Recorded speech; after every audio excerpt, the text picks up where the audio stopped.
Le vent de fin d'automne hurlait contre les fenêtres d'Ashworth Hall, faisant vibrer les anciennes vitres comme si le manoir lui-même tremblait sous la force de ce qui était sur le point de se dérouler entre ses murs. La pluie fouettait la façade de pierre en nappe, transformant les jardins manucurés en un flou de gris et de brun, arrachant les dernières feuilles récalcitrantes de leurs branches et les dispersant sur le domaine comme les vestiges d'une joie oubliée. À l'intérieur du grand salon, où les portraits d'ancêtres aux visages sévères regardaient depuis des cadres dorés et où le feu dans l'âtre massif ne parvenait guère à réchauffer l'air soudainement glacial, Lady Eleanor Ashworth se tenait debout, les mains jointes protectrices sur le renflement de son abdomen. Enceinte de 6 mois de l'enfant qu'elle avait cru sceller son mariage dans la joie. Sa robe bleu pâle, choisie avec soin ce matin-là, alors que le monde était encore plein de promesses, semblait maintenant une moquerie contre sa silhouette tremblante. Devant elle se tenait Lord William Ashworth, son mari depuis 2 ans, l'homme dont la douce cour l'avait conquise, dont les yeux rieurs l'avaient autrefois regardée avec une telle dévotion qu'elle s'était crue la femme la plus heureuse de toute l'Angleterre. Mais ses yeux ne contenaient plus aucune chaleur. Ils brûlaient d'une fureur froide qui glaçait son sang, et dans ses mains qui avaient autrefois caressé son visage avec tendresse, il serrait plusieurs lettres, leurs bords froissés par la force de sa rage. « Niez-le si vous l'osez. » La voix de William trancha le silence de la pièce comme une lame, chaque mot mesuré et précis, la maîtrise même de son ton plus terrifiante que s'il avait crié. « Des lettres de votre propre main, proclamant votre affection, organisant des rendez-vous clandestins avec mon propre cousin. Richard. Mon sang. Avez-vous ri ensemble de mon ignorance, madame? Vous êtes-vous moqué de l'imbécile qui croyait en votre vertu? » Eleanor sentit le monde basculer sous ses pieds, son esprit incapable de comprendre l'accusation, l'impossibilité pure et simple de ce qu'il prétendait. « William, il doit y avoir une erreur. Je n'ai écrit aucune lettre de ce genre. Richard est votre cousin, rien de plus. Je le connais à peine. S'il vous plaît, laissez-moi les voir. Il y a eu une terrible méprise. » Sa voix, d'abord assurée, commença à se briser sous le poids de son expression immuable. Elle tendit la main vers lui en supplication, mais il recula comme si son simple contact pouvait le contaminer. Méprise? Le mot dégoulinait de mépris. Je les ai examinés moi-même. L'écriture est la vôtre, sans équivoque. Les détails intimes, les références à notre vie privée que vous seul pouviez connaître. Il s'interrompit, la mâchoire si serrée qu'elle pouvait voir le muscle tressaillir sous sa peau. Je vous ai fait confiance. Je vous ai donné mon nom, ma maison, mon cœur, et c'est ainsi que vous récompensez une telle dévotion. L'esprit d'Éléanore parcourait désespérément ses journées, cherchant toute interaction avec Richard qui aurait pu être mal interprétée, mais il n'y avait rien que des échanges polis lors des réunions de famille, des plaisanteries formelles en présence de William. Je vous jure sur tout ce que j'ai de plus sacré, sur la vie de notre enfant à naître, que je suis innocente de cette accusation. William, s'il vous plaît, vous me connaissez. Vous savez que je ne pourrai jamais. » Mais alors même que les mots quittaient ses lèvres, elle vit la terrible finalité dans ses yeux, la façon dont il la regardait comme si elle était déjà une étrangère, quelqu'un qu'il n'avait jamais vraiment connu. Les larmes qui commencèrent à couler sur ses joues ne firent que renforcer sa résolution, comme si son chagrin n'était qu'une autre performance, une autre tromperie dans un mariage qu'il croyait désormais entièrement bâti sur des mensonges. Mais avant que le destin de nos amoureux ne soit révélé, abonnez-vous pour ne manquer aucun chapitre de romance et de scandale, et dites-nous dans les commentaires d'où nous regardez-vous. Maintenant, commençons. « Vous quitterez Ashworth Hall aux premières lueurs de l'aube, » prononça William, et les mots tombèrent sur Éléanore comme une sentence de mort, finale et absolue, la séparant de tout ce qu'elle avait connu et aimé en une seule déclaration impitoyable. Elle chancela en arrière, sa main cherchant le dossier d'une chaise pour se stabiliser, tandis que la pièce semblait tourner autour d'elle, les visages des portraits se brouillant en ombres accusatrices. « William, s'il vous plaît, je vous en supplie, pensez à l'enfant, notre enfant. Où voulez-vous que j'aille? Je n'ai ni famille, ni moyens. Vous ne pouvez pas me chasser dans cet état, passant. » Mais il se détourna d'elle. Les épaules rigides sous son manteau, la main levée pour faire taire ses supplications. « Vous avez jusqu'à l'aube pour rassembler vos affaires. Le cottage à l'extrémité et du domaine vous servira de résidence. On vous fournira le strict nécessaire, rien de plus. Je ne vous laisserai pas mourir de faim, mais je ne supporterai pas non plus votre présence sous ce toit un jour de plus. » La maisonnée, qui accomplissait ses tâches du soir avec l'efficacité discrète habituelle, s'arrêta net, alors que la nouvelle se répandit comme une traînée de poudre dans les couloirs des domestiques, murmurée derrière les mains et accueillie par des yeux écarquillés d'incrédulité. Eleanor monta le grand escalier jusqu'à ses appartements, chaque marche une agonie, sentant le poids des regards apitoyés et horrifiés suivre son ascension, et s'effondra sur son lit tandis que Martha, sa fidèle femme de chambre qui était avec elle depuis le jour de son mariage, se précipita à ses côtés, des larmes coulant sur son visage ridé. « Ma lady, cela ne peut pas arriver. Sa seigneurie est devenue folle. Tout le monde en bas sait que vous êtes innocente de telles accusations. Nous devons faire quelque chose, lui faire entendre raison. » Mais Éléanore, les mains tremblant violemment, alors qu'elle les pressait contre son ventre gonflé, où leur enfant bougeait et donnait des coups de pied, inconscient de la catastrophe qui se déroulait autour de lui, ne put que secouer la tête dans un désespoir engourdi. Pendant les longues heures de cette terrible nuit, Martha l'aida à faire des malles avec des vêtements, des livres et les quelques objets personnels qu'elle pouvait considérer comme siens. Bien que tout dans cette maison ait été fourni par la richesse de William, et Éléanore se sentit systématiquement effacée de la vie qu'elle avait construite. Vers minuit, rassemblant les dernières réserves de sa force et de sa dignité,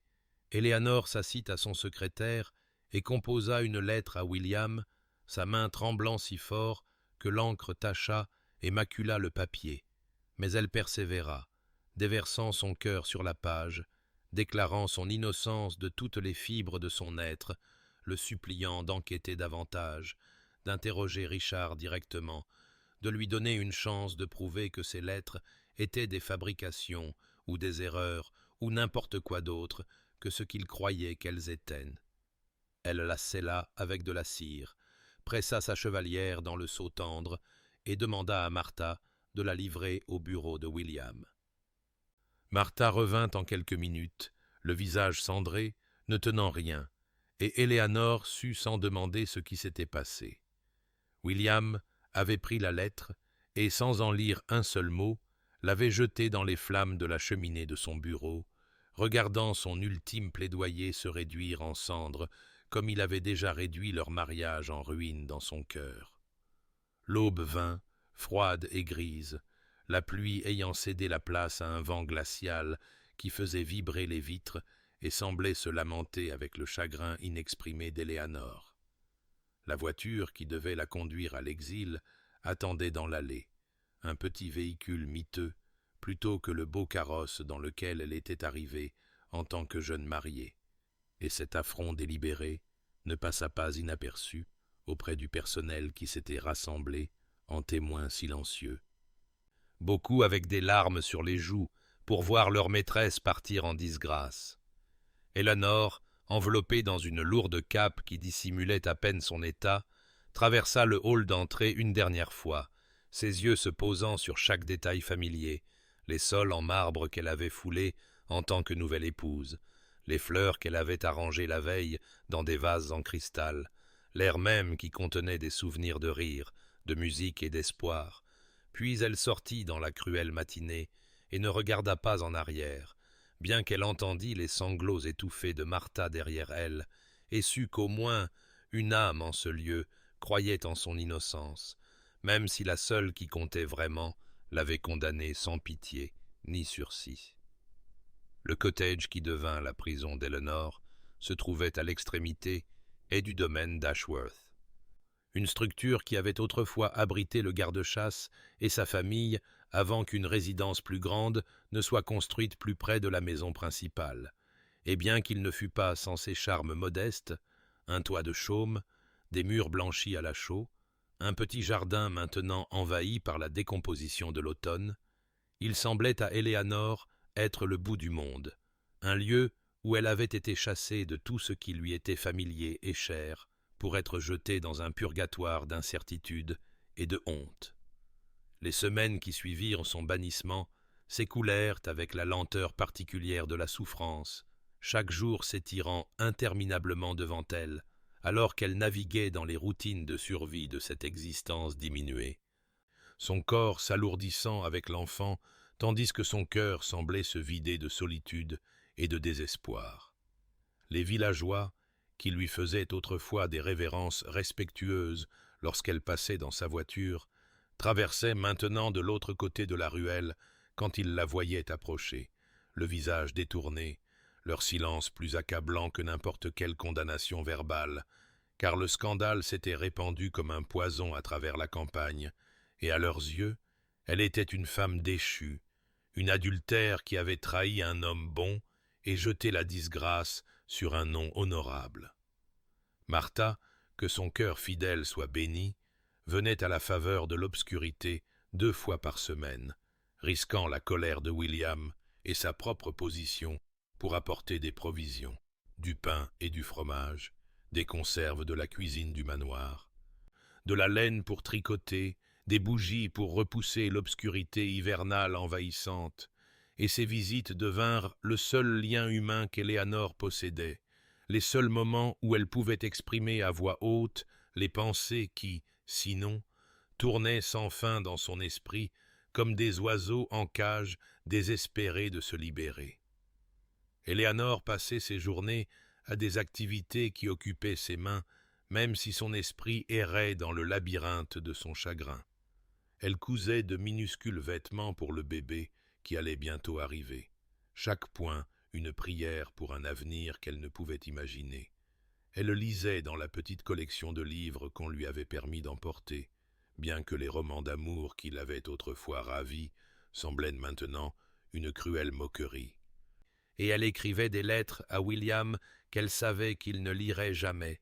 déversant son innocence, sa confusion, son angoisse sur page après page qu'elle enfermait ensuite dans une boîte en bois, un témoignage de sa vérité, même si personne n'en serait jamais témoin. L'enfant en elle bougeait avec une vigueur croissante, de petits pieds et poings pressant contre les parois de son utérus, et Éléanore posait ses mains sur son ventre et pleurait pour cette vie innocente qui naîtrait dans la honte, qui ne connaîtrait jamais l'amour de son père, qui porterait le fardeau d'un scandale dont elle n'était en rien responsable, et elle se demandait avec un désir désespéré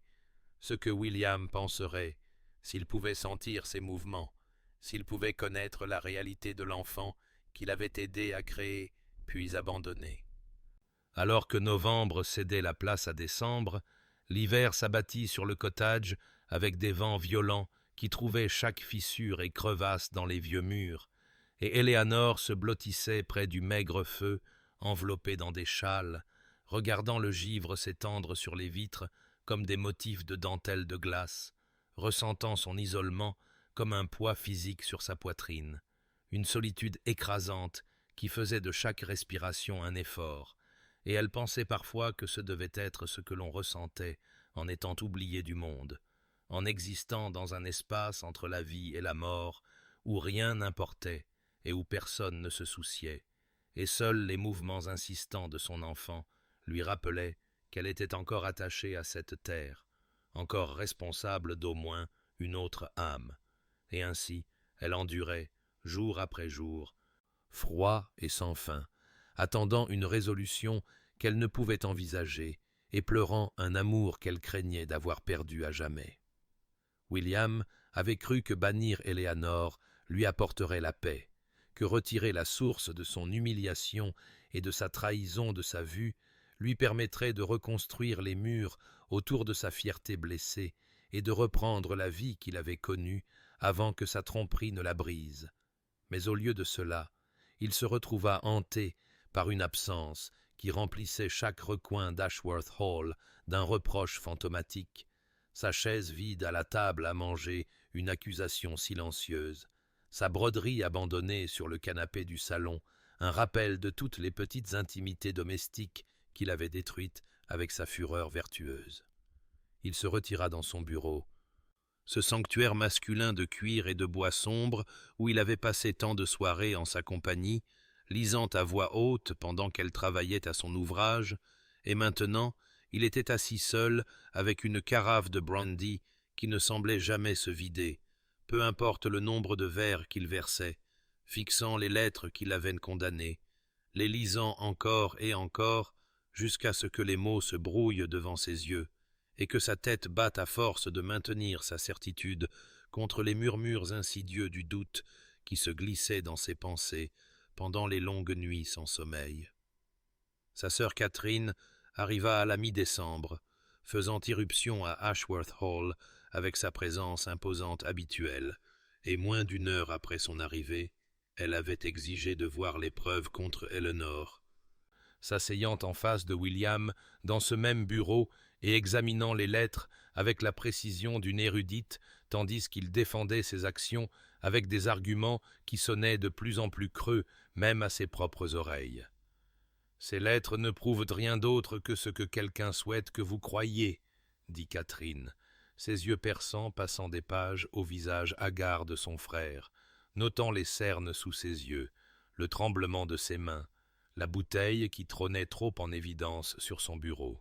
« Éléanore vous a toujours été dévouée, n'importe quel imbécile pouvait le voir, et vous l'avez chassée dans son état sur la base d'une correspondance qui aurait pu être fabriquée par quiconque ayant suffisamment de malveillance et d'opportunité. » William voulait se déchaîner contre elle,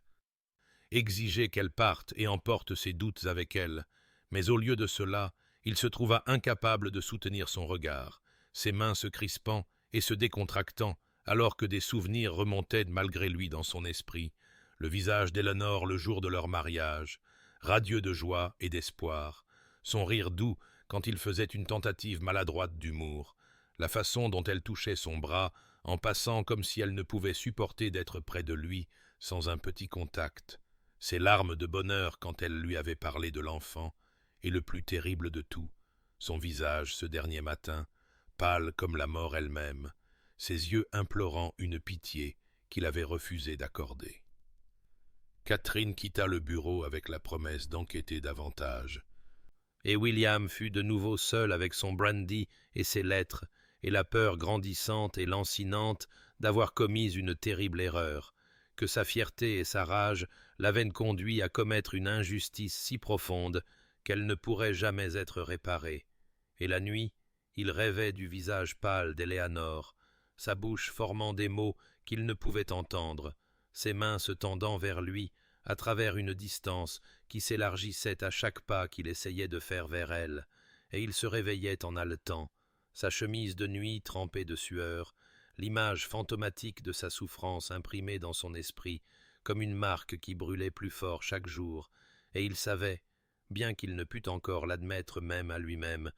que les lettres soient vraies ou fausses, il avait détruit quelque chose de précieux et d'irremplaçable. Et la paix qu'il avait cherchée par le bannissement restait aussi insaisissable que le pardon dans les couloirs froids et vides de sa demeure ancestrale. Catherine Ashworth avait hérité de l'esprit méthodique de son père et de l'intuition de sa mère pour la nature humaine, et ces qualités combinées faisaient d'elle une enquêtrice redoutable lorsqu'elle se mettait en tête de découvrir la vérité. Ce qu'elle fit maintenant, avec la détermination féroce de quelqu'un qui avait vu son frère se détruire et détruire une femme innocente sur la base de preuves qui semblaient fausses, d'une manière qu'elle ne pouvait initialement articuler, mais qu'elle sentait avec chaque instinct qu'elle possédait. Elle commença par examiner à nouveau les lettres dans l'intimité de ses appartements, cette fois non seulement en lisant le contenu, mais en étudiant les documents physiques eux-mêmes, la qualité du papier, la couleur de l'encre, la formation des lettres individuelles, la pression des coups de plume, et ce qu'elle découvrit lui coupa le souffle, car si l'écriture était en effet remarquablement similaire à l'écriture fluide de Richard, il y avait de subtiles incohérences dans l'inclinaison de certaines lettres, un léger tremblement dans les boucles qui suggérait quelqu'un copiant plutôt qu'écrivant naturellement, et le plus accablant de tout, la qualité du papier provenait d'un lot qui n'avait été acheté pour Ashworth Hall que 6 mois auparavant, alors que les lettres étaient censées avoir été écrites il y a plus d'1 an, lorsque Richard aurait utilisé sa propre papeterie de son domaine en Cornouailles. Armée de ces observations, Catherine fit venir Richard lui-même, le convoquant à Ashworth Hall avec une lettre urgente qui n'admettait aucun refus. Et quand il arriva 3 jours plus tard, fatigué du voyage et confus quant à l'urgence, elle le fit asseoir dans le salon et l'interrogea avec la précision d'un avocat, observant son visage alors qu'elle décrivait les accusations contre lui et Éléanore. Et ce qu'elle y vit n'était pas la culpabilité, mais un choc et une indignation authentiques que quiconque puisse croire de telles faussetés à son sujet et au sujet de la femme de son cousin, qu'il n'avait rencontrée que 2 fois dans sa vie, et pour qui il ne ressentait rien d'autre qu'un respect familial. L'alibi de Richard était impeccable et facilement vérifiable. Il avait été à l'étranger pendant la majeure partie de l'année précédente. D'abord en Italie pour étudier l'art de la Renaissance, puis en Grèce pour examiner des ruines classiques, et il produisit des lettres de collègues, des registres d'hôtels et des manifestes d'expédition qui le plaçaient à des milliers de kilomètres de l'Angleterre, pendant la période où la prétendue liaison aurait eu lieu. Sa véritable correspondance avec William, pendant cette période remplie de descriptions de temples anciens et de couchers de soleil italiens, des lettres innocentes que quelqu'un avait clairement utilisées comme modèle pour créer les falsifications accablantes. L'esprit de Catherine travailla rapidement sur les implications, et elle commença à se demander qui, au sein de la maisonnée, aurait eu à la fois l'occasion d'accéder aux véritables lettres de Richard depuis le bureau de William et le mobile pour détruire le mariage d'Éléanore, et ses pensées se tournèrent inévitablement vers le personnel de la maison. Ces serviteurs invisibles qui se déplaçaient dans les couloirs d'Ashworth Hall, observant tout en étant observés par personne, qui connaissait les routines et les secrets de la famille, qui avait accès au bureau quand William était absent, et plus particulièrement à M. Blackwood, le secrétaire de la maison qui gérait la correspondance de William, qui aurait vu chaque lettre envoyée par Richard, qui aurait connu la qualité du papier, et aurait eu l'habileté de forger une écriture convaincante, et qui avait toujours semblé à Catherine regarder Éléanore avec une intensité qui dépassait le devoir professionnel, ses yeux suivant ses mouvements avec une faim qu'il pensait dissimuler, mais que Catherine avait notée avec le vague malaise que l'on ressent en sentant quelque chose de pas tout à fait convenable. Elle commença à observer Blackwood avec une nouvelle attention, notant comment il pâlissait quand elle posait des questions désinvoltes sur la correspondance de la maison, comment ses mains tremblaient légèrement quand elle mentionnait le retour de Richard, comment il trouvait des excuses pour éviter d'être dans la même pièce qu'elle pendant un certain temps. Et Catherine sentit les pièces du puzzle s'emboîter avec une certitude à la fois satisfaisante et horrifiante, car si ses soupçons s'avéraient exacts, alors William avait détruit son mariage et condamné sa femme innocente sur la base des machinations d'un serviteur jaloux. Une vérité si terrible qu'il faudrait chaque once de son courage pour la poursuivre jusqu'à sa conclusion inévitable et dévastatrice. La tempête de neige arriva le jour du solstice d'hiver, hurlant depuis les landes du nord avec une fureur qui semblait refléter le chaos du propre corps d'Éléanore, alors que les premières douleurs la saisirent aux petites heures avant l'aube, et elle resta dans son lit étroit dans le cottage, ses mains agrippant les draps tandis que les contractions l'ondulaient avec une intensité croissante, sachant avec une terrible certitude que l'enfant arrivait maintenant, cette nuit. Au milieu de cette violente tempête qui avait transformé le monde au-delà de ses fenêtres en une blancheur tourbillonnante qui avalait tout son et toute vue. Elle parvint à allumer une bougie avec des mains tremblantes et trébucha jusqu'à la porte, espérant contre tout espoir que quelqu'un puisse passer, que de l'aide puisse d'une manière ou d'une autre l'atteindre dans cet endroit isolé où elle avait été abandonnée pour affronter seule sa plus grande épreuve, et que ce soit par la providence ou par simple bonté humaine, Martha apparut à travers la neige battante 1 heure plus tard, ayant senti dans ses os que ce serait la nuit et ayant défié la tempête pour atteindre sa maîtresse, son visage rouge de froid et de détermination, alors qu'elle poussait la porte et commençait immédiatement à préparer le cottage pour l'épreuve à venir. Faisant bouillir de l'eau et rassemblant des linges propres pendant qu'Éléanore arpentait la petite pièce, sa chemise de nuit déjà trempée de sueur malgré le froid de l'hiver. La sage-femme locale, Madame Brennan, arriva juste à temps, une femme robuste qui avait mis au monde la moitié des enfants du village et qui ne posait aucune question sur le scandale ou la honte, mais retroussait simplement ses manches et prenait le contrôle de la situation avec l'autorité calme d'une longue expérience. Et Éléanore se sentit reconnaissante, au-delà des mots, pour ces 2 femmes qui se tenaient à ses côtés, alors que son propre mari l'avait rejetée, qui lui tenaient les mains et lui parlaient avec des mots d'encouragement, alors que les douleurs s'intensifiaient à un niveau qu'elle n'avait pas imaginé possible. Son corps semblant se déchirer alors que les heures s'écoulaient et que la tempête faisait rage avec une fureur intacte. Dans son délire, Éléanore appela William, son nom arraché à ses lèvres dans des moments où la douleur submergeait toute fierté et toute prétention. Et elle pleura non seulement de l'agonie physique, mais aussi de la solitude douloureuse de faire face à ce moment profond sans l'homme qui aurait dû être à ses côtés, qui aurait dû lui tenir la main et lui murmurer qu'elle était courageuse, que tout irait bien, qu'ils l'aimaient elle et leur enfant, et l'absence de sa présence était une blessure aussi profonde que n'importe quelle autre que le travail infligeait à son corps épuisé. Juste après minuit, alors que l'ancienne année se préparait à céder la place à la nouvelle,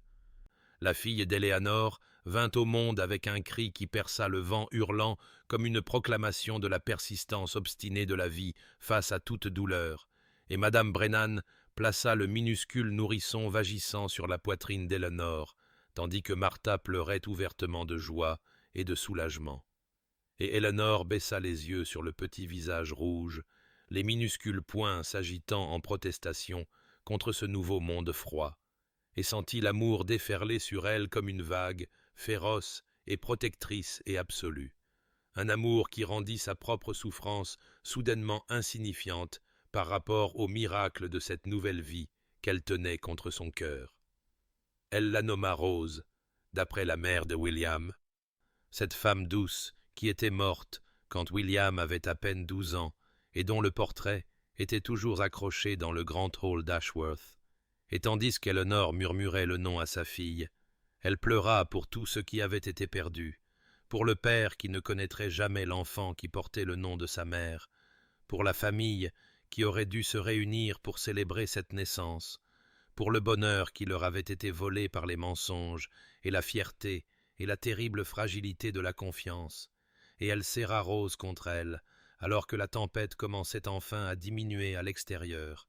le vent mourant en un murmure à l'approche de l'aube, et le monde reposant silencieusement sous sa couverture de neige fraîche, beau et pur et totalement indifférent au petit drame humain qui s'était déroulé dans le cottage pendant cette longue et solitaire nuit. William n'avait pas dormi cette nuit-là, la tempête à l'extérieur correspondant à la tempête dans son âme, alors qu'il arpentait les couloirs d'Ashworth comme un fantôme hantant sa propre vie. Et bien qu'il se dit qu'il n'avait pas le droit de penser à Éléanore maintenant, pas le droit de s'inquiéter de son bien-être ou de l'enfant qu'elle portait, Ses pieds le portèrent vers les écuries comme mus par une force au-delà de sa volonté consciente. Et il se retrouva à seller son cheval dans l'obscurité, tandis que le vent hurlait et que la neige fouettait les murs de l'écurie avec une telle fureur que son palefrenier protesta contre la folie de chevaucher par un tel temps. Mais William l'ignora et sortit dans le blizzard, son visage piqué par la glace et sa vision obscurcie par la blancheur tourbillonnante, suivant le chemin vers le cottage plus par instinct que par la vue. Il ne savait pas ce qui l'attirait là en cette nuit particulière, que ce soit une connexion mystique entre mari et femme qui transcendait sa trahison, ou simplement la culpabilité agitée qui ne lui avait donné aucune paix depuis le moment où la voiture d'Éléanore avait disparu sur l'allée des mois auparavant. Mais alors qu'il s'approchait du cottage à travers la tempête, il vit la lumière d'une lampe brûler aux fenêtres, chaude et dorée contre la violence de la nuit d'hiver. Puis il l'entendit, un son qui lui arrêta le cœur, le cri mince et perçant d'un nouveau-né, coupant le vent comme un couteau. William descendit de cheval, ses jambes manquant de céder sous lui, alors que la pleine signification de ce son pénétrait sa conscience, et il resta là dans la neige, figé non par le froid, mais par la terrible connaissance que son enfant était né, était en train de naître, venait d'entrer dans le monde, et il était là, à quelques mètres seulement, mais séparé de ce moment sacré par un abîme de sa propre création,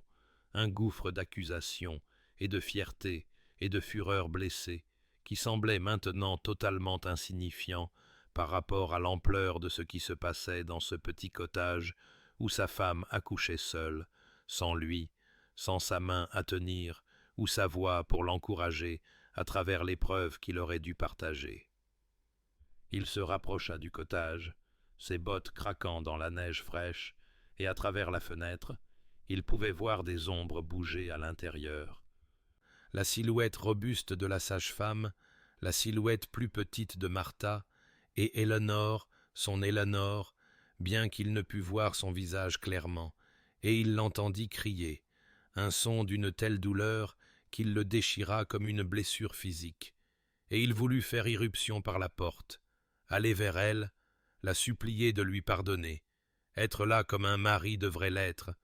mais la honte et la connaissance de sa propre indignité le maintinrent cloué sur place, témoin silencieux de la conséquence de son aveuglement et de sa rage. Les heures passèrent, et il resta là, à regarder, à écouter, son corps s'engourdissant de froid, tandis que son cœur brûlait d'un mélange de chagrin, de désir et de dégoût de soi si intense, qu'il se demanda si c'était ainsi que l'on ressentait la damnation. Être si près de quelque chose de précieux, et pourtant en être à jamais banni par ses propres péchés, et quand enfin ce cri de nourrisson perça à nouveau la nuit, plus fort maintenant, insistant de vie, William tomba à genoux dans la neige et pleura comme il n'avait pas pleuré depuis l'enfance, de grands sanglots déchirants qui secouèrent tout son corps, car il sut avec une certitude absolue qu'il avait manqué quelque chose d'irremplaçable, un moment qui ne reviendrait jamais, la naissance de son premier enfant, et que même si Éléanore trouvait d'une manière ou d'une autre dans son cœur de lui pardonner, même s'il passait le reste de sa vie à essayer de se racheter, cette perte particulière ne pourrait jamais être récupérée. Cette absence ne pourrait jamais être rendue présente. Cette blessure ne pourrait jamais guérir complètement.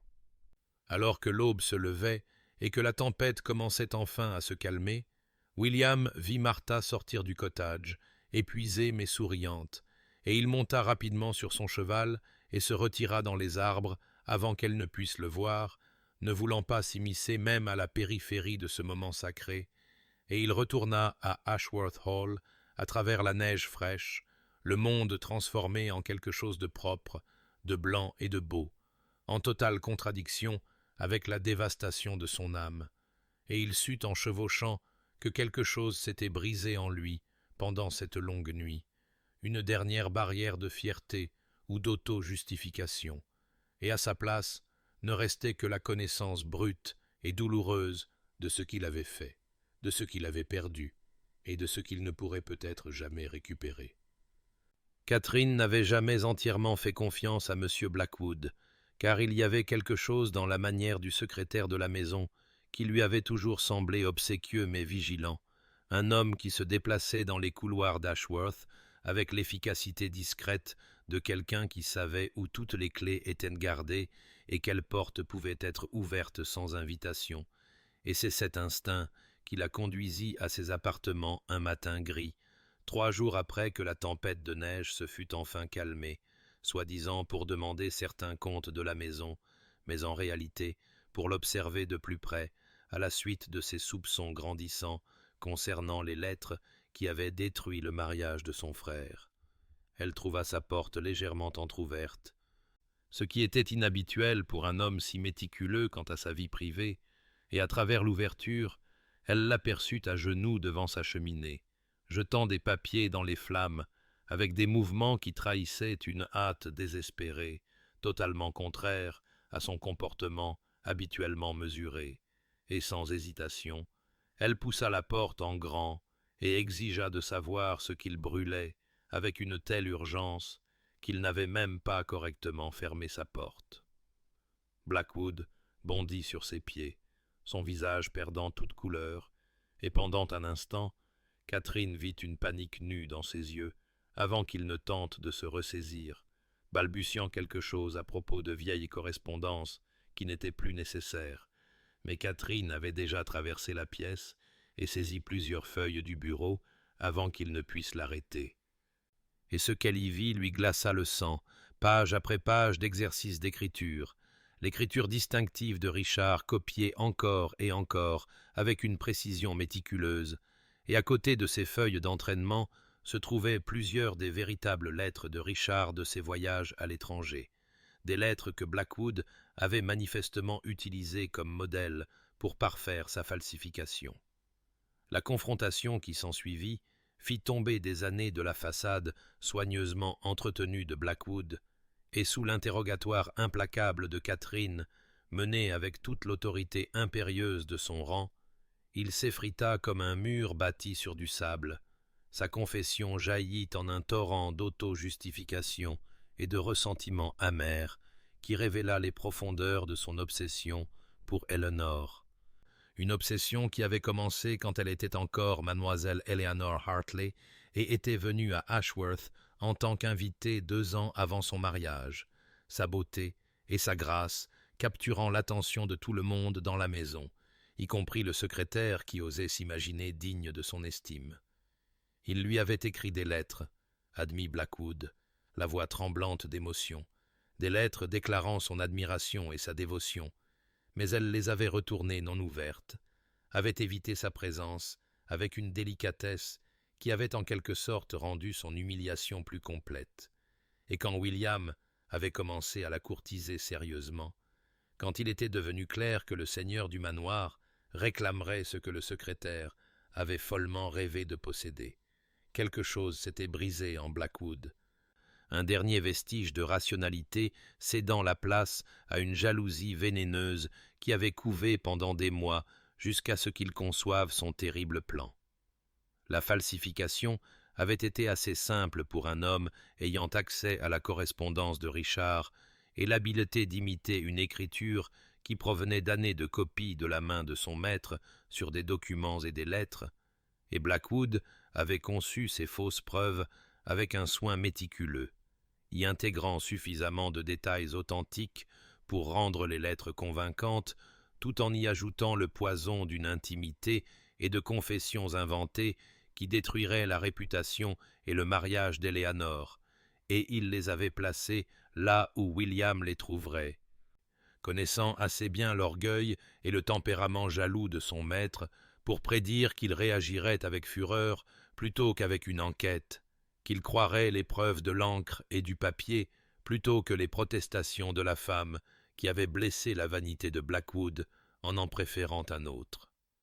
Catherine écouta cette confession avec une horreur et une rage croissantes, et quand Blackwood eut terminé, les épaules affaissées par la défaite, elle lui dit d'une voix glaciale qu'il répéterait chaque mot à William immédiatement,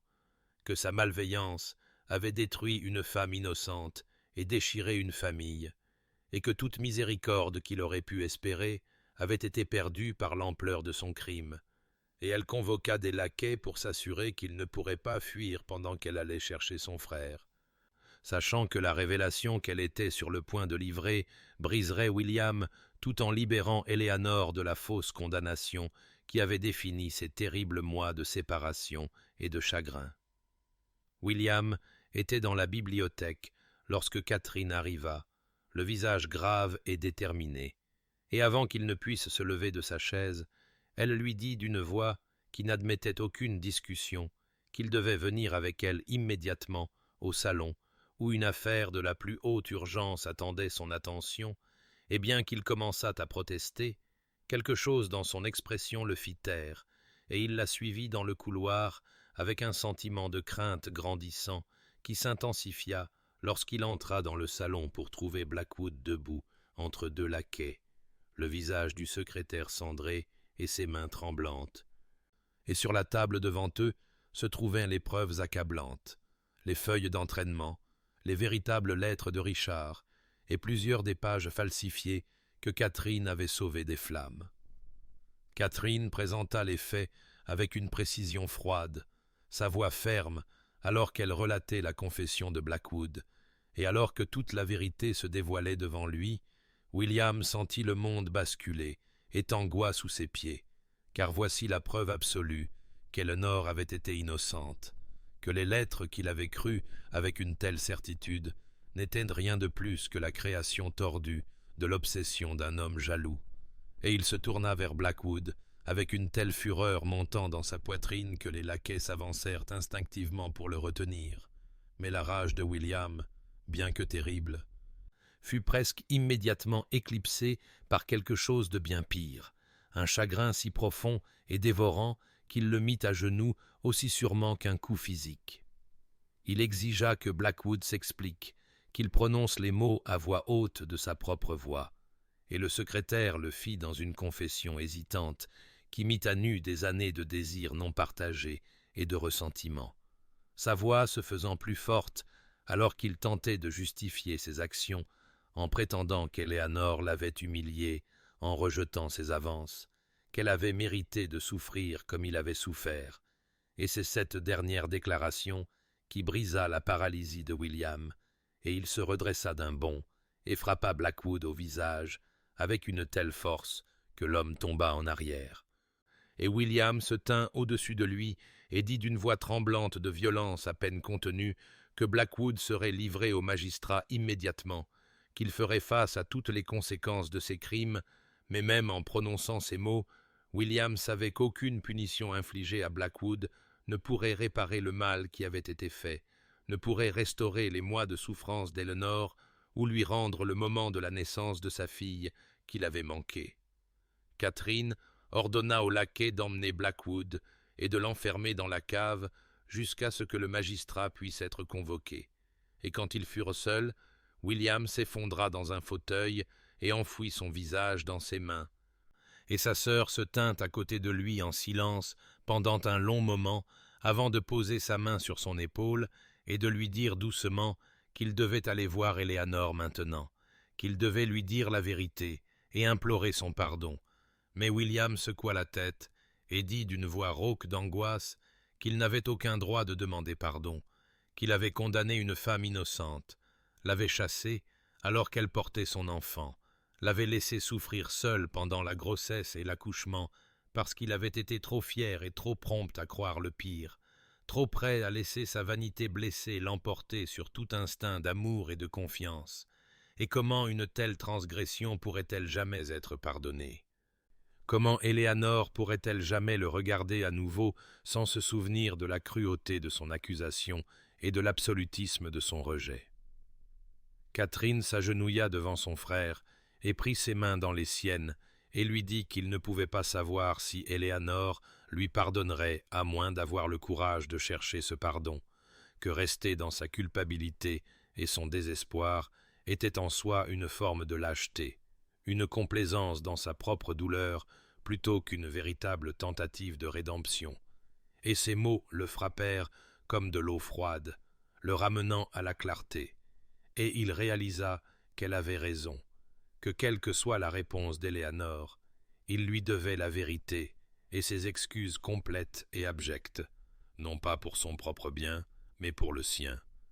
afin qu'elle puisse savoir sans l'ombre d'un doute qu'elle avait toujours été innocente, que la faute avait été entièrement la sienne, et que si elle choisissait de ne plus jamais le revoir, il accepterait ce jugement comme juste et mérité.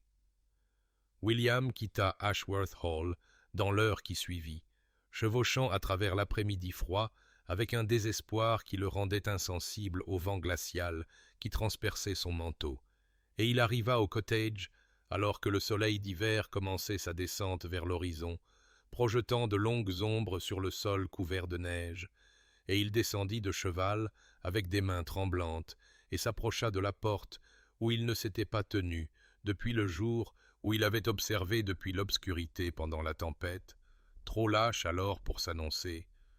trop perdu dans son propre tourment pour offrir du réconfort quand Éléanore en avait le plus besoin. Il frappa, et le son sembla résonner dans le silence, et après un moment, il entendit un mouvement à l'intérieur, de légers pas s'approchant, puis la voix de Martha demandant qui était là, et quand il s'identifia, le silence qui suivit fut si complet et terrible qu'il pensa qu'elle était peut-être simplement partie,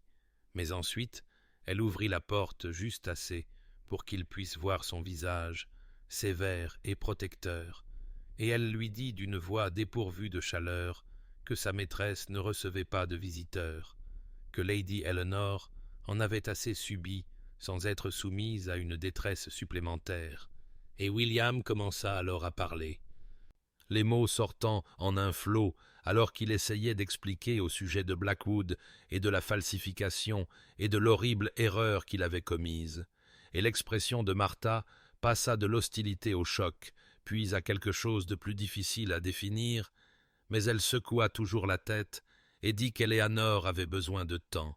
que la vérité pourrait la libérer de la fausse accusation, mais qu'elle ne pourrait pas effacer des mois de souffrance et d'abandon, et William tomba à genoux sur le seuil et supplia Martha de dire au moins à Éléanore qu'il connaissait la vérité maintenant, qu'elle avait toujours été innocente, qu'il était désolé au-delà de tous les maux qu'il possédait, et il resta là, agenouillé dans la neige, jusqu'à ce que Martha ferme finalement la porte, non pas méchamment mais fermement, le laissant seul dans le crépuscule naissant. À l'intérieur du cottage, Éléanore se tenait le dos pressé contre le mur, Rose serrée contre sa poitrine, et elle avait entendu chaque mot que William avait prononcé à travers la mince porte, avait entendu l'angoisse brute dans sa voix et la vérité de la trahison de Blackwood, et elle pleura silencieusement en écoutant son mari supplier pour une audience qu'elle ne pouvait pas encore accorder, car bien que son esprit comprît qu'il avait été trompé et que son cœur nourrissait encore de l'amour pour lui, enfoui sous des couches de douleur et de trahison, elle n'était pas prête à lui faire face, pas prête à risquer de s'ouvrir à plus de douleur, alors qu'elle venait à peine de trouver un équilibre fragile dans ce petit cottage, avec sa fille et son chagrin. William retourna à Ashworth Hall cette nuit-là, mais il revint le lendemain matin avec une brassée de bois de chauffage qu'il empila soigneusement à côté de la porte du cottage, et il revint le jour suivant avec des provisions, du pain, du fromage et des fruits confits, de belles choses du garde-manger du manoir, et chaque jour il venait avec quelque chose de nécessaire ou d'utile, et chaque jour il laissait une lettre sur le seuil, des lettres qui s'allongeaient et devenaient plus désespérées à mesure qu'il déversait son remords et sa compréhension naissante de ce qu'il avait fait, de la manière dont il avait complètement failli à la femme qui ne méritait que sa confiance et sa protection. Et bien qu'Éléanore ne lui ouvrît pas la porte, elle l'observait parfois de la fenêtre pendant qu'il travaillait. Fendant du bois ou déblayant la neige du chemin, accomplissant les humbles tâches de service et de pénitence, et Martha, qui faisait des allers-retours entre le cottage et le hall, disait à Éléanore que William était détruit par la culpabilité et le chagrin, qu'il mangeait ou dormait à peine, qu'il ne parlait que de son besoin de se racheter d'une manière ou d'une autre, bien qu'il sût que la rédemption pourrait être impossible, et Éléanore écoutait ces rapports avec un cœur partagé entre le désir de maintenir ses murs protecteurs et la lente érosion de sa colère face à sa dévastation évidente et sincère, et la nuit, elle regardait les lettres non ouvertes s'accumuler sur sa table et se demandait si leur lecture apporterait la guérison ou ne ferait que rouvrir des blessures qui commençaient à peine à cicatriser. Si la vérité qui était arrivée trop tard pourrait jamais les libérer vraiment, l'un comme l'autre. 7 jours passèrent de cette manière, avec les visites quotidiennes de William et ses lettres s'accumulant sur la table d'Eléanore comme des feuilles mortes, et le 8e matin, Éléanore se réveilla avant l'aube pour trouver Rose dormant paisiblement dans son berceau et le silence du cottage pesant sur elle comme un poids physique. Et elle se leva, alluma une bougie et se tint devant la pile de lettres non ouvertes, sa main planant au-dessus d'elle comme elle l'avait fait une 12aine de fois auparavant. Mais cette fois, quelque chose avait changé en elle, une petite fissure dans l'armure qu'elle avait bâtie autour de son cœur. Et elle prit la première lettre avec des doigts tremblants, brisa le sceau et commença à lire.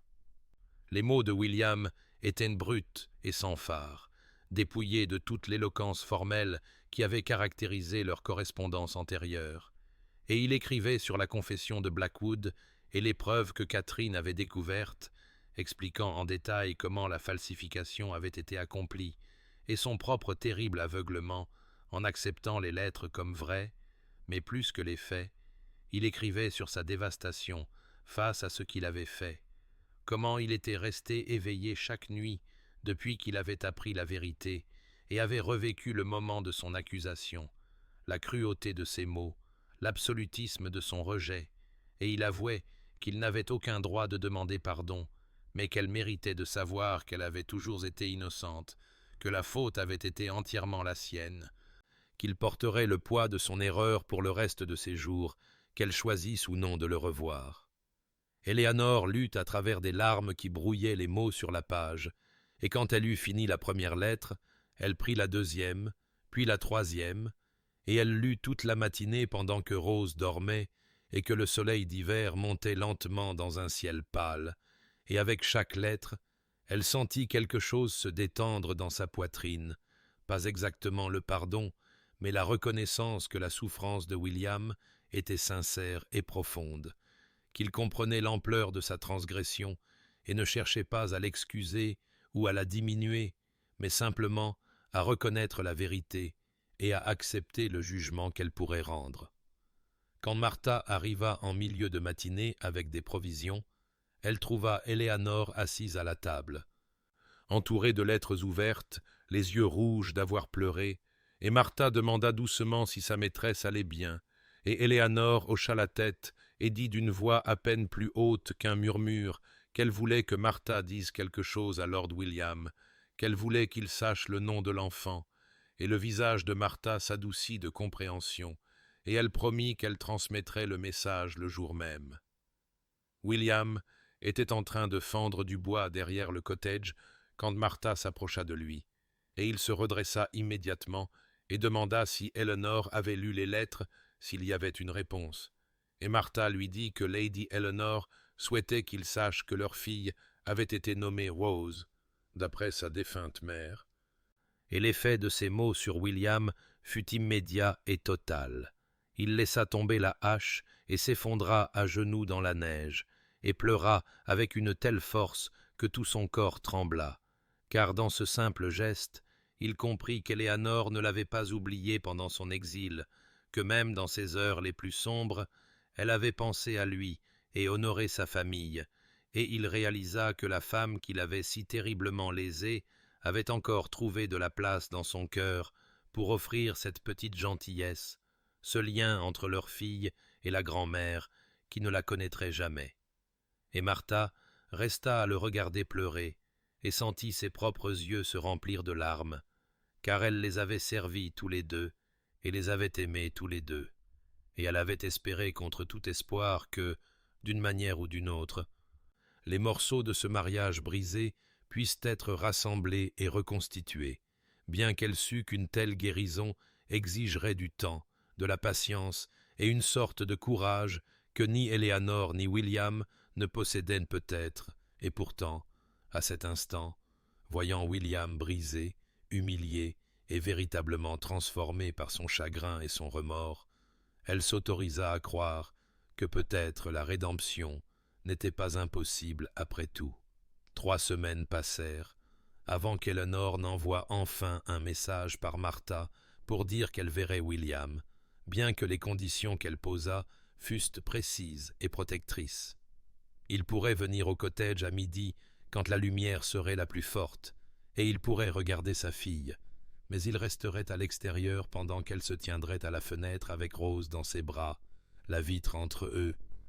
Une barrière transparente qui en disait long sur la fragilité de cette première concession, et William accepta immédiatement ces termes, reconnaissant pour même cette petite miséricorde, et il arriva à l'heure convenue, habillé avec plus de soin qu'il ne l'avait montré depuis des mois,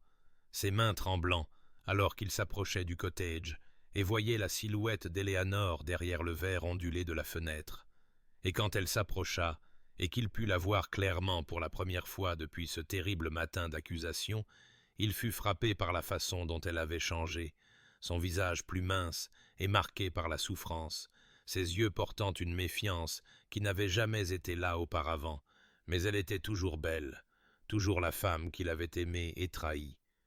Et puis elle déplaça le paquet dans ses bras et le tourna vers la fenêtre, et William vit sa fille.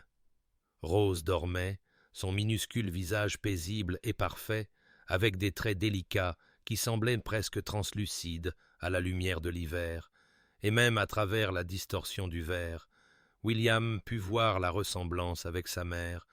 la même forme des yeux, la même courbe de la bouche, et la reconnaissance de cet héritage qui s'étendait sur des générations lui serra la gorge d'émotion, car voici la preuve de la continuité et de la connexion,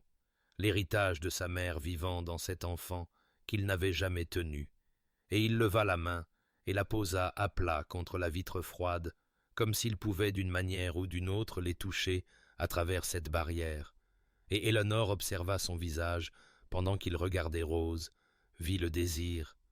l'amour et le chagrin nu qui se lisait sur ses traits, et quelque chose changea en elle, une petite faiblesse dans les murs qu'elle avait construits, car elle pouvait voir que son angoisse était sincère, et son amour pour leur fille immédiat et inconditionnel. Et elle se surprit à l'étudier alors qu'il se tenait là, la main pressée contre la fenêtre, cet homme qui avait été son mari et son destructeur, et elle vit qu'il était brisé, d'une manière qui ne pourrait peut-être jamais guérir complètement, que le poids de son erreur l'avait fondamentalement changé. Et après plusieurs longues minutes pendant lesquelles aucun d'eux ne parla, mais se regarda simplement à travers la barrière de verre, de douleur et de temps, Éléanore prit une décision qui la surprit elle-même, et elle l'appela d'une voix qui traversa la fenêtre, lui demandant s'il aimerait rester, et quand il la regarda avec confusion et un espoir désespéré, elle expliqua que s'il le souhaitait, il pourrait s'asseoir sur le porche pendant qu'elle s'asseyait à l'intérieur près de la fenêtre, qu'il n'avait pas besoin de parler s'il le préférait, mais qu'il pourrait rester là, à proximité de sa fille. Et William accepta cette offre avec une gratitude si profonde qu'Éléanore sentit des larmes lui monter aux yeux. Et ainsi commença un nouveau schéma dans leur danse étrange et prudente, vers quelque chose qui pourrait, avec le temps et la patience, devenir une réconciliation. Car William s'installa sur les planches de bois froides du porche, et Éléanore se positionna dans le fauteuil près de la fenêtre, avec Rose dormant sur ses genoux, et ils restèrent ainsi pendant 1 heure ou plus, ne disant rien mais partageant l'espace, le silence et la présence de l'enfant qui les liait, qu'ils le veuillent ou non, et quand William se leva enfin pour partir, il remercia Éléanore avec une formalité qui semblait presque absurde compte tenu de leur histoire, et elle hocha la tête en signe d'acquiescement. Et après son départ, elle réalisa que son cœur battait rapidement et que ses mains tremblaient, car elle avait fait le premier petit pas pour le laisser revenir dans sa vie, et elle ne savait pas si c'était du courage ou de la folie, si cela mènerait à la guérison ou seulement à de nouvelles blessures. Mais elle savait qu'elle ne pouvait pas le tenir à l'écart pour toujours, pas quand Rose méritait de connaître son père, et ainsi elle résolut de continuer ses rencontres prudentes et de voir où elles pourraient mener. Les jours commencèrent à s'installer dans un rythme à la fois étrange et étrangement réconfortant, avec William arrivant chaque après-midi alors que le soleil d'hiver atteignait son zénith pâle et prenant sa place sur le porche du cottage pendant qu'Eleanor se positionnait près de la fenêtre avec Rose. Et au début, ils maintinrent le silence qui avait caractérisé leur première rencontre, mais progressivement William commença à parler, sa voix basse et prudente, alors qu'il lui racontait les événements à Ashworth Hall, comment les jardins se préparaient pour le printemps et que les locataires s'étaient enquis de sa santé. Et Eleanor écoutait sans répondre, mais elle écoutait néanmoins. Et au fil des semaines, les monologues de William devinrent plus personnels et révélateurs, car il parla de son enfance dans ces mêmes couloirs. Comment son père avait été un homme distant et exigeant qui valorisait le devoir par-dessus tout, et comment William avait appris très tôt à réprimer ses émotions et à se fier à la raison,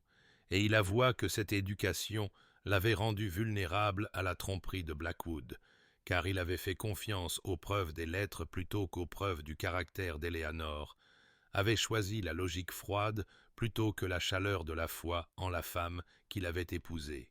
Et Eleanor entendit dans ses confessions un homme essayant de comprendre ses propres échecs, non pas pour les excuser, mais pour en retracer les racines, et elle se sentit s'adoucir légèrement envers lui, tout en maintenant sa distance protectrice. Un après-midi de début mars,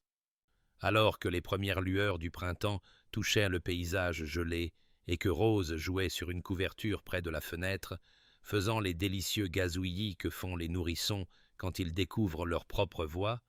Eleanor prit une décision qui la surprit elle-même, et elle se leva de sa chaise,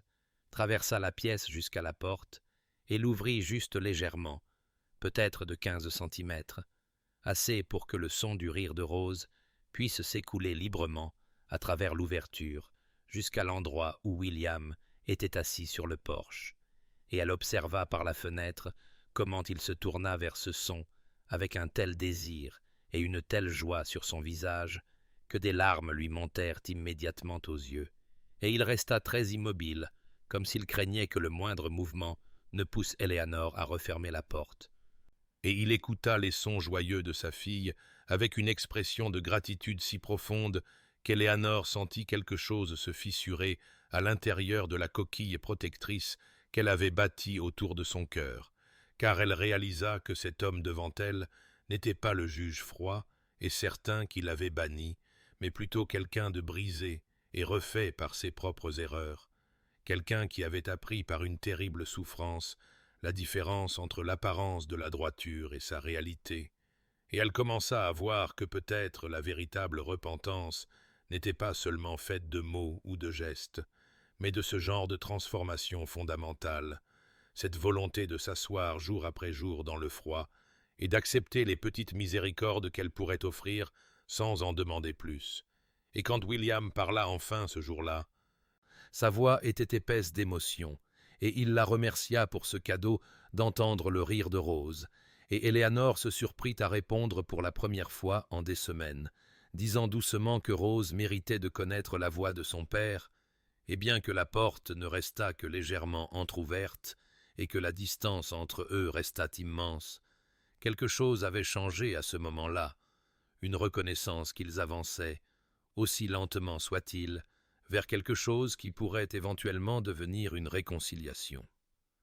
Le printemps arriva avec une douceur qui semblait presque s'excuser après la rigueur de l'hiver, apportant avec lui l'odeur de la terre qui s'éveille et la vue des premiers crocus perçant le sol dégelé, et un matin de fin avril, alors que l'air était doux et que la lumière du soleil contenait une chaleur véritable pour la première fois depuis des mois, Eleanor prit une décision qui s'était lentement formée dans son cœur au cours des semaines précédentes d'observation attentive et de dégel hésitant, et lorsque William arriva pour sa visite habituelle de l'après-midi, elle ne se positionna pas près de la fenêtre comme c'était devenu leur rituel, mais au lieu de cela, elle ouvrit la porte en grand et se tint dans l'embrasure avec Rose sur sa hanche, et elle prononça les mots qui changeraient tout entre eux, l'invitant à entrer, à s'asseoir avec eux convenablement. Et William resta figé sur le porche un long moment, comme s'il ne pouvait pas tout à fait croire ce qu'il avait entendu, et quand il s'avança enfin, ses pas étaient hésitants et révérencieux, comme s'il entrait dans un espace sacré où il n'avait aucun droit de poser le pied, et Éléanore lui indiqua le fauteuil en face du sien, près de la cheminée, et ils s'assirent l'un en face de l'autre, avec Rose dormant maintenant paisiblement dans les bras d'Eléanore, et pendant plusieurs minutes, aucun ne parla, tous deux semblant reconnaître l'importance de ce moment, ce franchissement d'un seuil qui s'était dressé entre eux pendant tant de mois. William fut le premier à rompre le silence, et sa voix, lorsqu'il parla, était prudente et mesurée, car il commença à expliquer, non pas pour se justifier, mais pour éclairer, décrivant ces terribles jours après avoir reçu les lettres falsifiées, comment son monde avait semblé s'effondrer, comment chaque souvenir heureux avait été refondu sous une lumière plus sombre, comment il s'était senti trahi non seulement dans son mariage, mais dans son jugement même du caractère humain, et il admit que sa réponse n'avait pas seulement été cruelle, mais aussi lâche, qu'il avait agi par fierté blessée autant que par amour blessé, qu'il avait voulu blesser Éléanore comme il se sentait blessé, sans s'arrêter pour considérer que les preuves pourraient être fausses ou ses conclusions hâtives. Et Éléanore écouta cette confession sans l'interrompre, et quand il se tut, elle commença à dire sa propre vérité, décrivant la solitude de son exil, la peur qui l'avait saisie pendant ces derniers mois de grossesse, où elle se demandait si elle survivrait à l'accouchement et ce qu'il adviendrait de son enfant si elle ne le faisait pas, le chagrin profond d'avoir mis Rose au monde sans l'homme qu'elle aimait à ses côtés. Et elle parla de la façon dont son accusation l'avait non seulement blessée, mais aussi changée, l'avait amenée à remettre en question sa propre valeur et son jugement, l'avait fait se demander si elle l'avait jamais vraiment connu.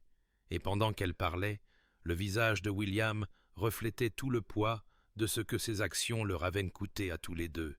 et ses mains agrippaient les bras de son fauteuil, comme s'il avait besoin de quelque chose de solide pour se tenir. Et quand Éléanore eut fini de parler, la pièce était lourde de chagrin partagé et de la douleur accumulée de la séparation. Puis William dit quelque chose qui surprit Éléanore par sa sagesse et son humilité, car il lui dit qu'il ne demandait pas son pardon, qu'il savait qu'il n'avait aucun droit de demander un tel cadeau, mais qu'il demandait plutôt l'occasion de s'en montrer digne un jour, qu'il voulait regagner sa confiance par une démonstration patiente plutôt que par des mots ou des appels à leur passé, et cette reconnaissance que le pardon ne pouvait être exigé ou précipité, mais devait être donné librement, quand et s'il venait, toucha profondément Éléanore, et elle se surprit à étudier son visage à la lueur du feu, et à y voir non pas le juge sévère qui l'avait condamné, mais un homme humilié et transformé par ses propres échecs. Et ils parlèrent tout l'après-midi et jusque dans la soirée, parlant avec une honnêteté qu'ils n'avaient jamais tout à fait atteinte, même au premier jour de leur mariage, car ils avaient tous deux été changés par la souffrance en des personnes capables d'une vérité plus profonde. Et quand la nuit fut complètement tombée et que Rose s'était réveillée, avait été nourrie et s'était rendormie, Éléanore réalisa que quelque chose de fondamental avait changé entre eux, que la porte qu'elle avait ouverte n'était pas seulement physique, mais aussi émotionnelle, et que bien que le chemin vers une réconciliation complète serait long et incertain, ils avaient fait ensemble les premiers vrais pas sur celui-ci. Le matin vint, doux et doré, avec la lumière du soleil de mai inondant les fenêtres du cottage et les oiseaux chantant dans les haies, comme si le monde lui-même célébrait la paix fragile qui s'était établie entre Éléanore et William. Et quand il arriva ce jour-là, Éléanore l'attendait, avec une décision qui s'était formée pendant les longues heures de la nuit précédente, où elle était restée éveillée à écouter la respiration douce de Rose et à penser à la conversation qu'elle et William avaient partagée, à l'honnêteté et à la vulnérabilité qu'ils avaient finalement atteintes après tant de mois de douleur et de séparation. Et quand William franchit la porte, elle vit le mélange d'espoir et d'incertitude dans ses yeux, la façon dont il avait appris à tempérer ses attentes et à accepter les petites miséricordes qu'elle pourrait offrir, et elle réalisa que cette humble prudence, cette volonté de recevoir plutôt que d'exiger, était en soi une sorte de preuve de sa transformation, et ainsi elle prononça des mots qui changeraient tout entre eux, lui disant qu'elle pensait qu'il était temps qu'il rencontre sa fille convenablement, tant qu'il tienne Rose dans ses bras comme un père le devrait. Et William resta très immobile, comme s'il ne pouvait pas tout à fait comprendre ce qu'elle offrait, et Éléanore vit ses mains commencer à trembler avant même qu'il ne se dirige vers l'endroit où elle se tenait avec Rose sur sa hanche, et l'enfant, maintenant âgé de 5 mois et commençant à s'intéresser au monde qui l'entourait, regarda cet homme qui avait visité quotidiennement, mais qu'elle n'avait jamais touché, avec ses grands yeux sombres si semblables à ceux d'Éléanore, et William s'approcha lentement, avec révérence, ses mouvements prudents, comme s'il s'approchait de quelque chose d'infiniment précieux et fragile. Et quand Éléanore transféra le poids chaud de leur fille dans ses bras, elle vit des larmes commencer à couler sans retenue sur son visage, et son corps tout entier sembla trembler sous l'intensité de l'émotion qui le submergea alors qu'il baissait les yeux sur les traits parfaits et minuscules de Rose, la courbe délicate de sa joue et les petites mains qui se tendirent instinctivement vers son visage. Et Rose étudia son père avec cette intensité particulière que les nourrissons ont parfois, comme si elle mémorisait chaque détail de lui. Puis elle fit un de ces gazouillis de contentement que font les bébés. Et William s'effondra complètement, ses épaules secouées de sanglots alors qu'il la berçait contre sa poitrine, une grande main soutenant sa tête avec une infinie douceur, tandis que l'autre tenait son petit corps en sécurité. Et il murmura d'une voix brisée qu'il était désolé, si désespérément désolé pour tout le temps qu'il avait manqué. Pour ne pas avoir été là quand elle était née, pour ne pas avoir protégé sa mère quand il aurait dû, pour leur avoir manqué à tous les deux si complètement. Et Éléanore observa ce moment de rencontre entre père et fille et sentit quelque chose de fondamental changer dans son propre cœur, car elle vit dans le visage de William non seulement du remords, mais un amour si écrasant et pur qu'il semblait le transformer, et elle reconnut dans cette expression l'homme qu'elle avait épousé, l'homme qu'elle avait cru qu'il était avant les terribles accusations, mais elle vit aussi quelqu'un de plus profond et de plus réel,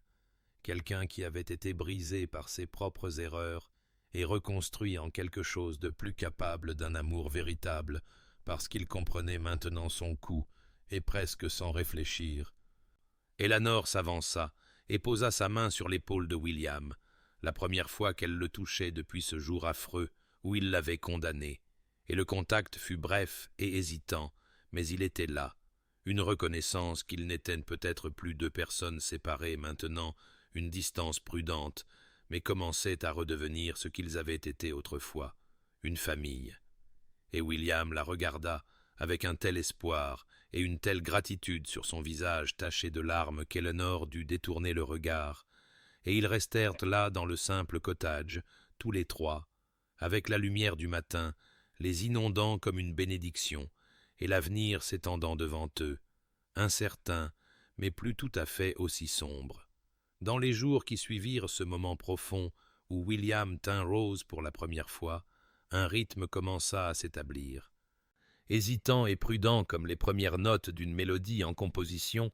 et au cours d'une de leurs conversations tranquilles, William parla avec une franchise caractéristique de ce qu'il espérait pour la suite, suggérant que peut-être Éléanore et Rose pourraient retourner à Ashworth Hall,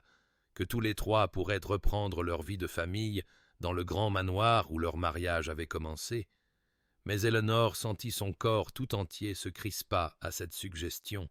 car elle n'était pas prête à retourner dans ces couloirs où elle avait été condamnée et chassée, où chaque pièce contenait des souvenirs de son humiliation, et où chaque corridor pouvait murmurer sa disgrâce, et elle dit à William, avec une fermeté douce mais absolue, qu'elle ne pouvait pas encore faire face à ce retour, que le cottage était devenu son sanctuaire et qu'elle avait besoin de plus de temps avant de pouvoir même envisager de le quitter, et William, à son crédit, n'insista ni ne discuta, mais posa plutôt une question différente, se demandant s'il pourrait être autorisé à aider à l'entretien du cottage et à rendre visite plus régulièrement, à se rendre utile de quelque manière qu'Eleanor le permettrait, et cette proposition plus modeste sembla gérable à Eleanor, sembla être quelque chose qu'elle pouvait accepter sans renoncer à l'autonomie et à la sécurité qu'elle s'était construite pendant les longs mois d'exil, et ainsi elle accepta, et à partir de ce jour, la présence de William se tissa dans le tissu de leur vie quotidienne de manière à la fois pratique et profonde, car il arrivait chaque matin avec ses outils et sa bonne volonté. Réparant le portail affaissé et les bardeaux desserrés sur le toit, coupant du bois pour les réserves d'hiver, bien que l'été commençât à peine, réparant la clôture qui protégeait le petit potager des cerfs errants, et entre ces tâches, il jouait avec Rose, balançant sa chaîne de montre pour qu'elle la saisisse ou faisant des grimaces qui provoquaient des éclats de rire ravis de sa part. Et Eleanor observait depuis l'embrasure de la porte ou la fenêtre et voyait dans ces interactions une sorte de cour, car William courtisait non seulement l'affection de sa fille, mais aussi la confiance de sa femme, prouvant par de petites actions accumulées ce que les mots seuls ne pourraient jamais démontrer. Et il apporta à Eleanor des cadeaux qui montraient qu'il se souvenait de qui elle était sous la douleur. Lui apportant des livres de poésie parce qu'il se rappelait son amour des vers, lui apportant les premières fraises des jardins d'Ashworth parce qu'elle avait un jour mentionné qu'elles étaient ses préférées, lui apportant des fleurs sauvages cueillies dans les champs parce qu'elle les avait toujours préférées aux fleurs de serre.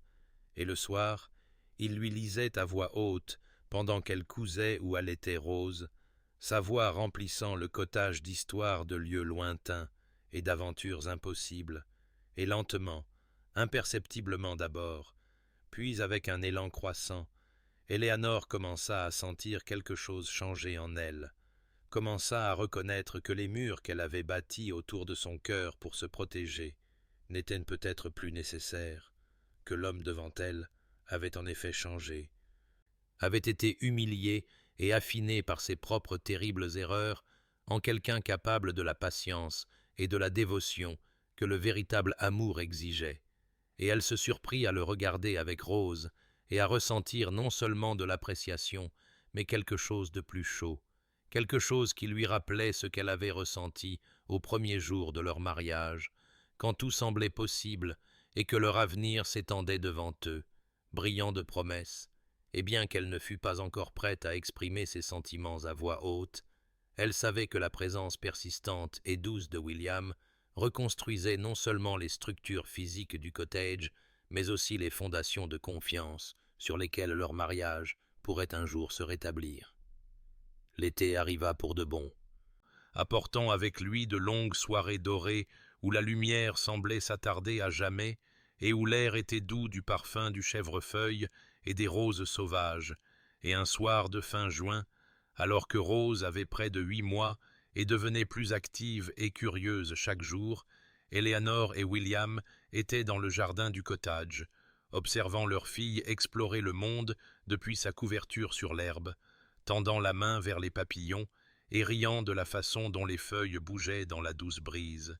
Et William avait raconté à Eleanor ses plans pour agrandir les cottages des locataires sur le domaine, sollicitant son opinion comme il avait commencé à le faire de plus en plus fréquemment,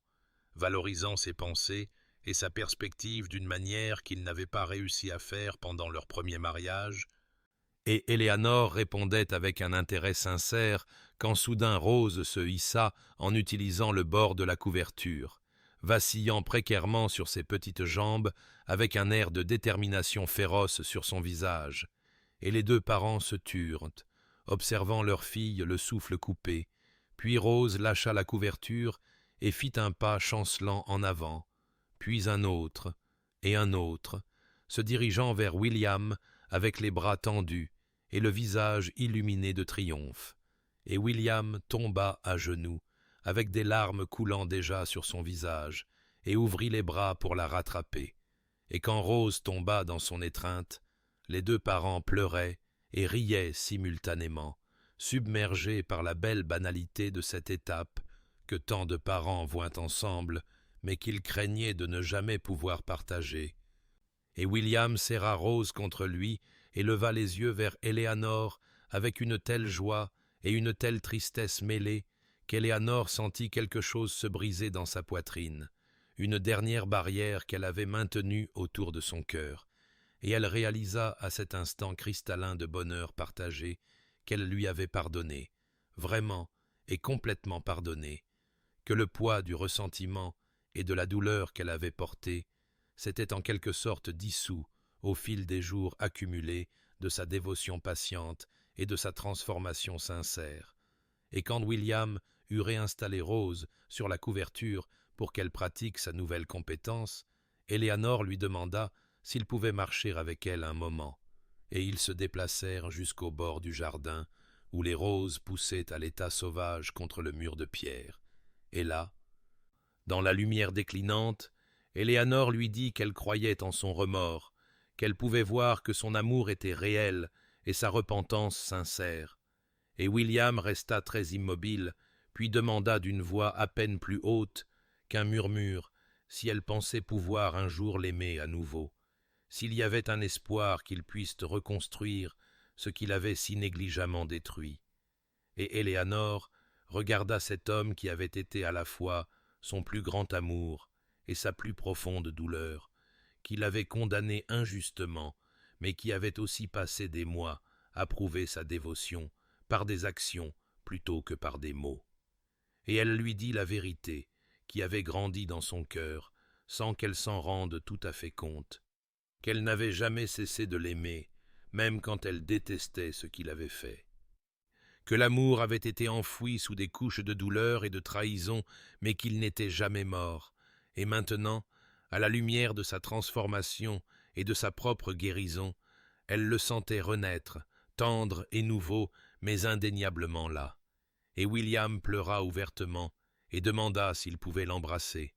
Et Éléanor se blottit dans ses bras pour la première fois depuis avant les accusations.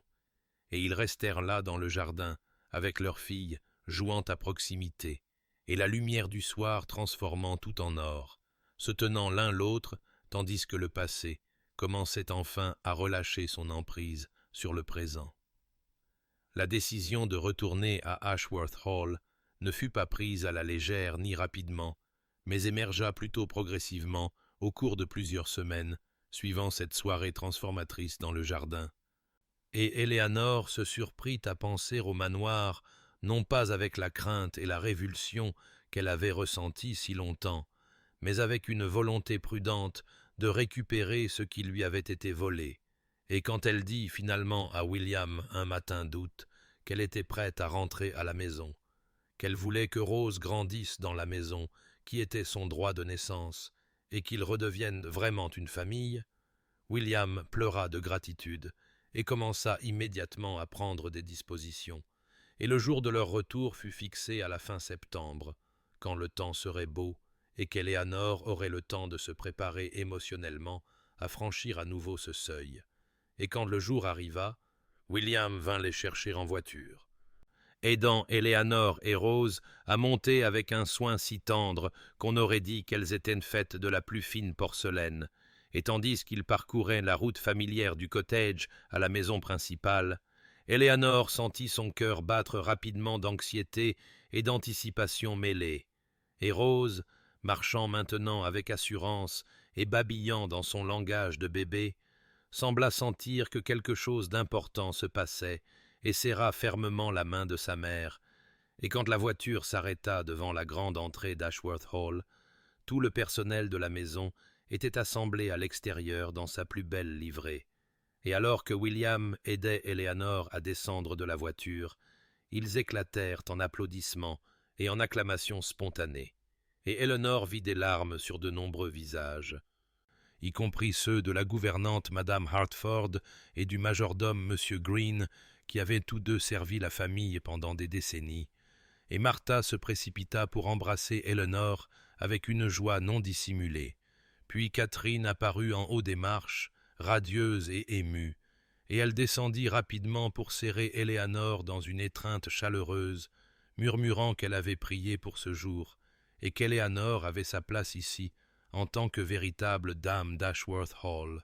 et Elinor sentit la gentillesse de ces gens qui n'avaient jamais vraiment cru au mensonge à son sujet, l'inonder comme une bénédiction, et avec William d'un côté et Catherine de l'autre, elle franchit les grandes portes et entra dans le hall d'entrée, où tout était exactement comme elle s'en souvenait.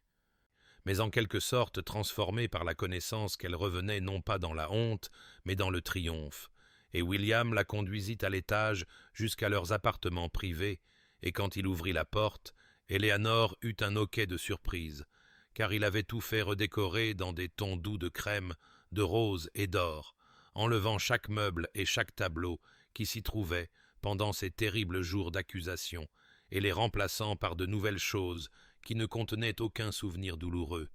Et il y avait une magnifique chambre d'enfant attenante à la chambre principale, avec un berceau sculpté en bois de cerisier et des murs peints de fleurs délicates et de papillons.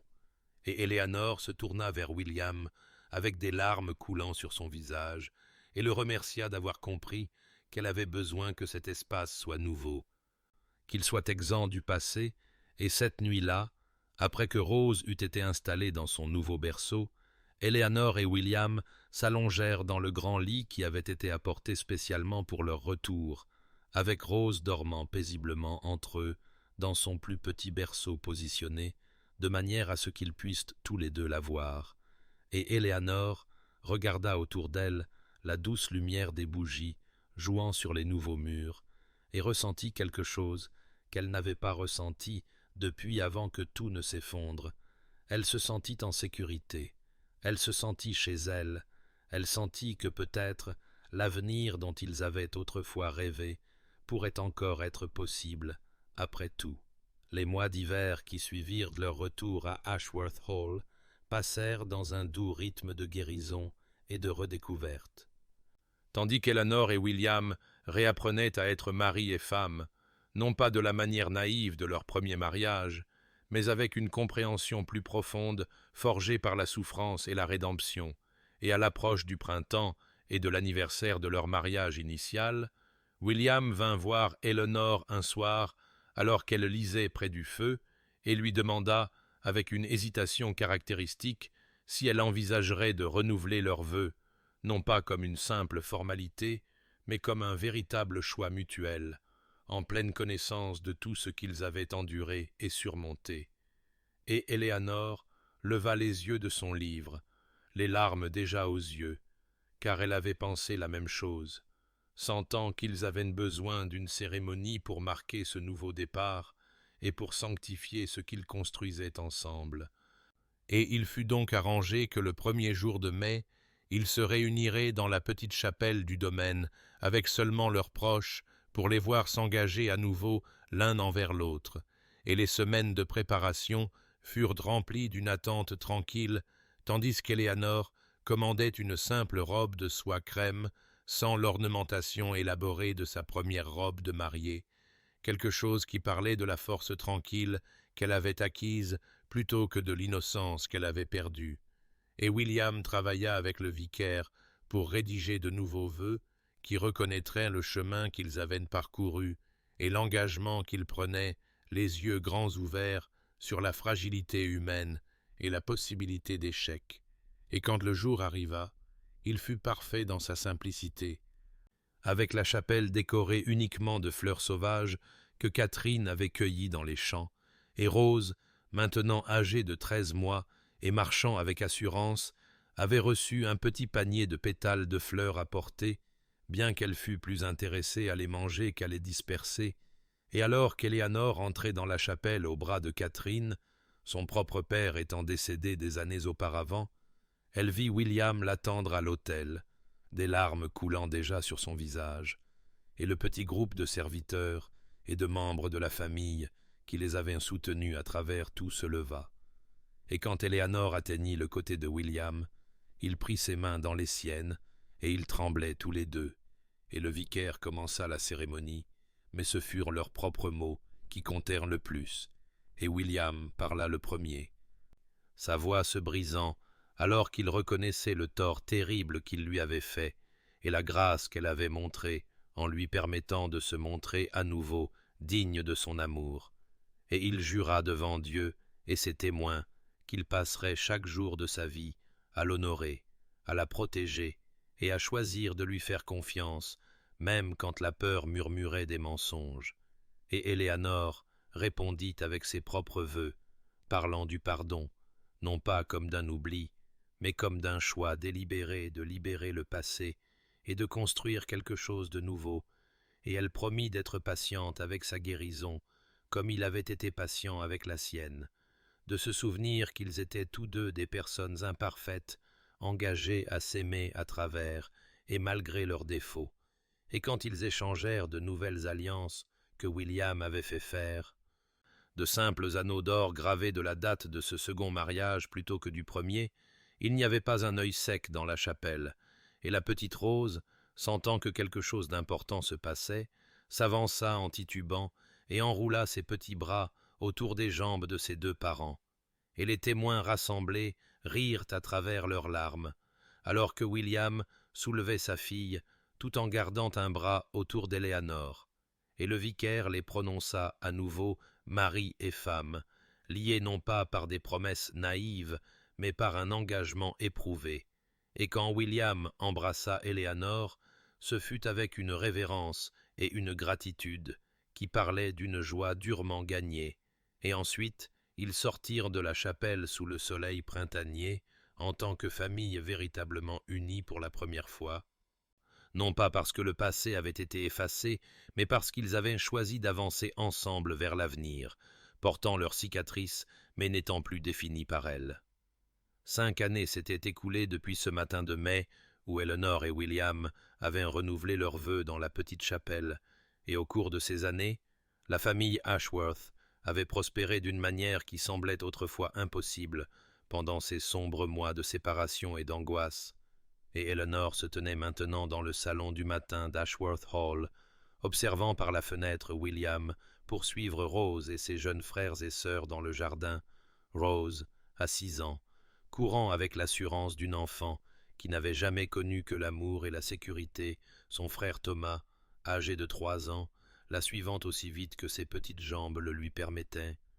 et le bébé Margaret, qui commençait à peine à marcher, tenu soigneusement dans les bras de son père, et le son de leur rire flottait à travers la fenêtre ouverte comme de la musique. Et Éléanore ressentit un contentement si profond qu'il lui montait parfois les larmes aux yeux, non pas des larmes de chagrin, mais de gratitude pour la grâce qui les avait amenés à cet endroit. Et elle pensa au cottage où elle avait enduré ces mois solitaires d'exil, que William avait transformé à sa demande en un refuge familial où il passait des week-ends tranquilles, loin de la grandeur de la maison principale, un lieu qui honorait sa souffrance sans plus être défini par elle,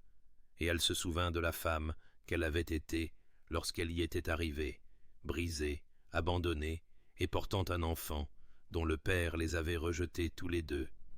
Et elle s'émerveilla de la façon dont cette femme avait trouvé une force qu'elle ne soupçonnait pas, avait survécu quand la survie semblait impossible, avait appris qu'elle pouvait se tenir seule même si elle espérait désespérément ne pas avoir à le faire. Et William aussi avait été transformé,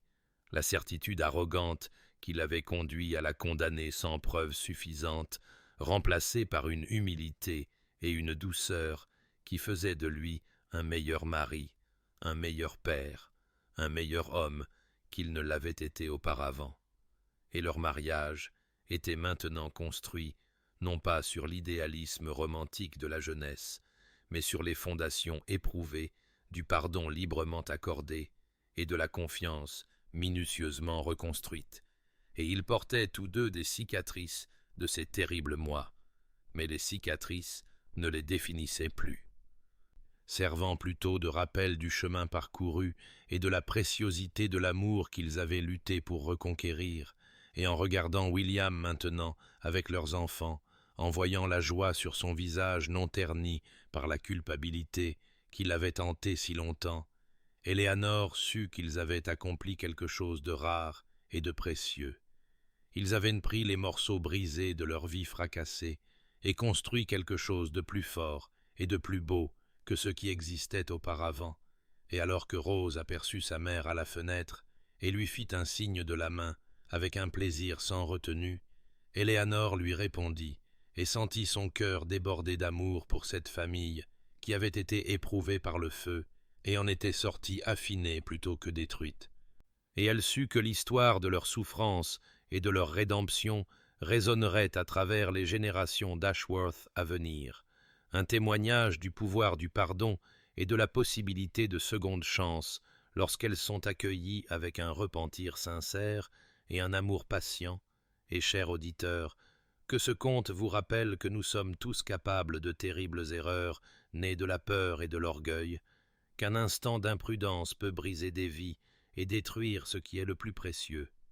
mais qu'il vous rappelle aussi qu'aucune erreur n'est hors de portée du pardon lorsque le vrai remords rencontre la vraie grâce, que la rédemption est possible même dans nos heures les plus sombres si nous avons le courage de faire face à ce que nous avons fait et l'humilité d'accepter le cadeau d'une autre chance.